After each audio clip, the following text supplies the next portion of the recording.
Dramatis, pasukan Ole Gunnar Solskjaer sempat dicemooh saat turun minum, seperti dilanda kegelapan yang mereka tunjukkan saat tertinggal dari gol Mario Pasalic dan meri Demiral Atalanta.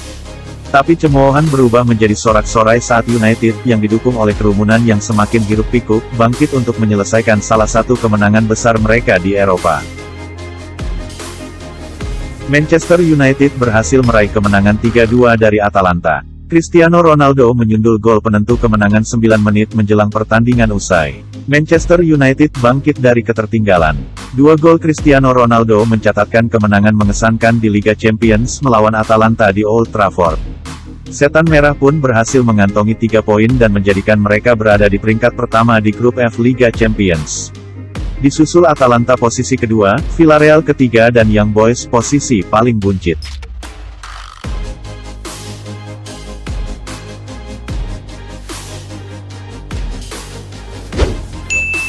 Kemenangan lagi-lagi diraih Juventus. Kali ini, pada laga fase grup Liga Champions hari Kamis, tanggal 21 Oktober tahun 2021, klub besutan Massimiliano Allegri tersebut mengalahkan Zenit St. Petersburg dengan skor tipis 1-0. Hasil positif kali ini cukup sulit didapatkan oleh Juventus. Gol semata wayangnya didapatkan pada menit ke-86 lewat Dejan Kulusevski yang baru masuk di menit ke-58 untuk menggantikan Federico Bernardeschi. Klub Italia tersebut memiliki rekor sempurna dalam kompetisi hingga saat ini.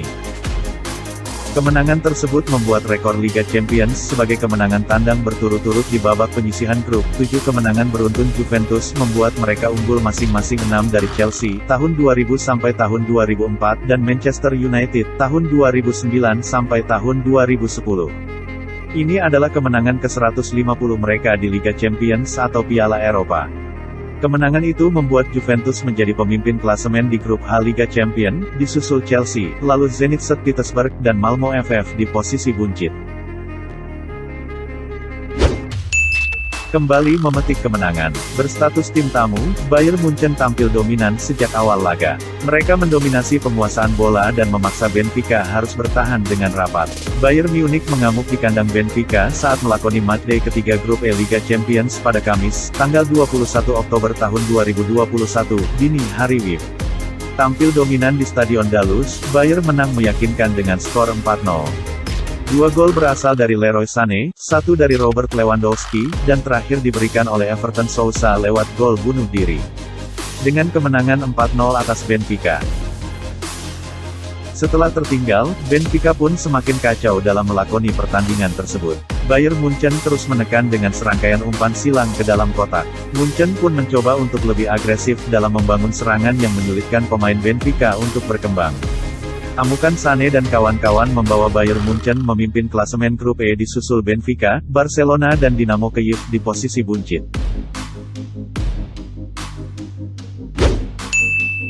Chelsea menjamu Malmo di Stamford Bridge pada matchday ketiga grup H Liga Champions, Kamis tanggal 21 Oktober dini hari. Chelsea tampil apik sejak awal. Chelsea membuat pesta gol ke gawang Malmo FF lanjutan pekan keempat, namun Romelu Lukaku dan Timo Werner jadi tumbalnya lantaran cedera. Sang arsitek Chelsea, Thomas Tuchel membagikan kondisi terkini Romelu Lukaku dan Timo Werner yang mengalami cedera saat timnya meraih kemenangan atas Malmo FF. Romelu Lukaku hanya bermain selama 23 menit dan digantikan oleh Kai Havertz ketika Chelsea mengalahkan Malmo FF dengan skor gol tanpa balas di Stamford Bridge. Adapun gol kemenangan Chelsea ke gawang Malmo FF dicetak oleh Andreas Christensen menit 9, Jorginho menit 21 dan menit 57 serta Kai Havertz menit 48. Selepas pertandingan, Thomas Tuchel menyebut Lukaku mengalami terkilir di pergelangan kakinya. Sedangkan rekan Lukaku di barisan depan yakni Werner mendapatkan cedera hamstring. Dengan masalah yang dialami tersebut, maka keduanya membutuhkan waktu untuk pemulihan. Chelsea menempati peringkat 2 di bawah Juventus, disusul Zenit di posisi 3 dan Malmo di posisi akhir grup H Liga Champions. Perjalanan Sevilla ke Prancis untuk menghadapi Lille dalam ajang Liga Champions hanya berbuah 1 poin. Sevilla ditahan imbang Lille 0-0 di Stadion Pierre Mauroy, Kamis dini hari. Ini merupakan hasil imbang ketiga Sevilla dari 3 laga di grup G. Pelatih Sevilla Julen Lopetegui menyesali hasil imbang tersebut. Ia menilai timnya telah bermain bagus menghadapi lawan yang kuat. Namun aksi para pemainnya tidak cukup efektif untuk memenangkan pertandingan. Ia merasa malu tidak mendapatkan kemenangan di kandang Lille dengan usaha yang besar dan respons terhadap semua masalah yang muncul. Pertandingan ini membuat Lille tergeser di klasemen grup G Liga Champions menjadi posisi 3, sementara Sevilla ada di posisi 2, RB Salzburg memimpin klasemen dan Wolfsburg sebagai juru kunci. Red Bull Salzburg mengalahkan Wolfsburg 3-1 dalam laga lanjutan grup G Liga Champions di Stadion Red Bull Arena, Austria, Kamis tanggal 21 Oktober tahun 2021. Keunggulan cepat yang dimiliki Salzburg lewat Karim Adeyemi sempat dibalas oleh Wolfsburg melalui Lucas Nemecha, tapi Okafor kemudian membukukan 2 gol di babak kedua demi mengunci kemenangan tuan rumah. RB Salzburg membuka keunggulan cepat lewat Karim Adeyemi yang kemudian sempat dibalas oleh Wolfsburg melalui Lucas Nemecha. Noah Okafor kemudian membukukan 2 gol di babak kedua demi mengunci kemenangan tuan rumah RB Salzburg. Salzburg memantapkan posisinya di puncak klasemen grup G dengan raihan 7 poin, sedangkan Wolfsburg yang gagal menambah koleksi 2 poin sementara tak beranjak dari urutan ketiga, demikian catatan laman resmi UEFA. Wolfsburg dihadapkan pada situasi wajib menang ketika menjamu Salzburg di Volkswagen Arena, Jerman, 2 pekan lagi apabila ingin menjaga peluang lolos ke babak 16 besar.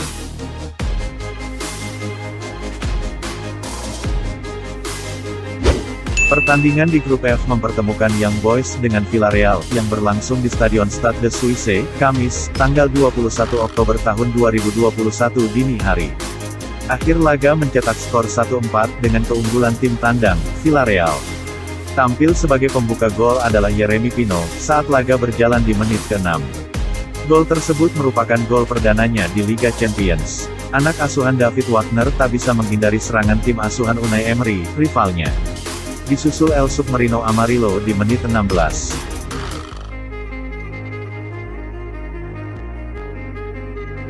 Young Boys mencoba mengimbangi pertandingan dengan lesatan gol Mescak Elia di menit ke-77. Menjelang usai pertandingan, 1 gol kembali diciptakan di menit 92 oleh Samuel Chukwueze. Skor akhir pertandingan 1-4, di mana tuan rumah Young Boys dibungkam oleh tim tamu, Villarreal. Young Boys peringkat 4, sedangkan Villarreal peringkat 3 di bawah Manchester United dan Atalanta.